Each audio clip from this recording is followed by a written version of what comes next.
yeah, I don't want to do this. Aisin and Shanti were like, no, we're not going to tell you what to do. But if you don't tell us who you are, then why should we listen to you? And I was like, excuse me? What in the ego is this? Why do I have to convince you to listen to me based on who I am? You come here for the message, right? Because we are the messengers. Do you think Jesus was like, hey, my name is Jesus, and this is my story, and this is why you should listen to me? Or any messenger that brought a message from the one kingdom to another, like that they start with a self introduction? Like, no, they just give you the message. But then I realized if this triggered me so much, then there's probably something underneath. And my wound is not being listened to, not getting the time to do my story. So now I have to do my story. And I'm mad. I don't want to do it. I guess this is my shadow. Okay, who am I?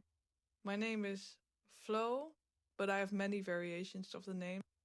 I had my first awakening when I was 18. In my first awakening, I saw the universe dying and getting reborn 14 times. I saw a little African boy with like a really big hunger belly dying in a puddle with flies on his eyes.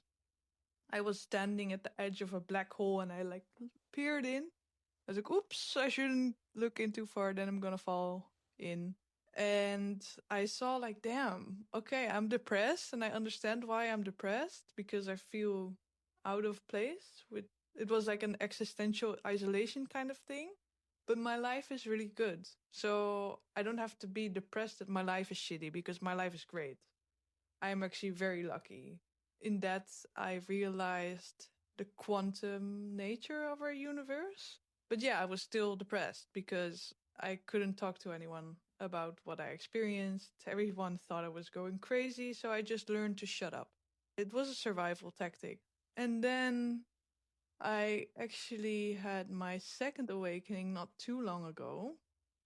Because after the first awakening, you're like tempted to be in the love and light. Oh, we're all connected, and oh, your thoughts manifest, and you shouldn't. Blah blah blah blah. Yeah, I was insufferable after that first awakening because I thought I have the knowledge and I have to tell you about it. But I had too many demons of my own. I really thought there was something broken with me for a long time. I classified myself as autistic because everyone my whole life was telling me you're being so beeping autistic. And then I was like, you know what? Maybe I am autistic. And I started taking care of myself as if I was. And that really helped. And I gave myself that label to allow myself to be my quirky self. That's when I stopped being depressed because my depression was based in what's wrong with me. Why am I not like the rest?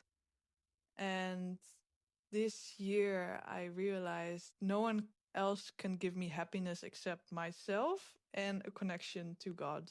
Eclipse season was in September 2025, last month. That's when I turned 31. And that's when I had my second awakening, where you see, yes, everything is connected, but why is the world still so shitty? It's because the system, because the matrix is real, basically. The system is set up for a small group of people to thrive, and the rest all just has to give their energy and money and attention to that small group. And then this program, Messengers, came, and I thought, okay, I've slain. No, I became friends. I became friends with my demons. God has been calling me into service for 13 years, and I get to work.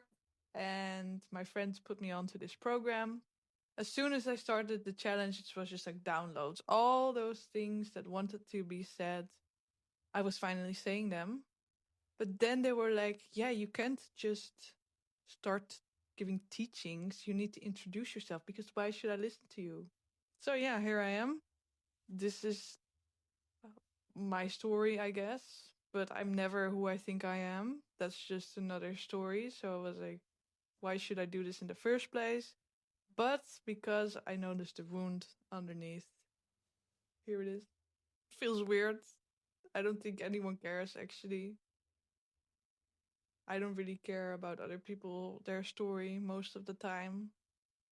But maybe that's just a story I tell myself to not feel the pain of being excluded and not having my story heard. You never know what your shadow or your edge is going to be until you get triggered and dive deeper into it. So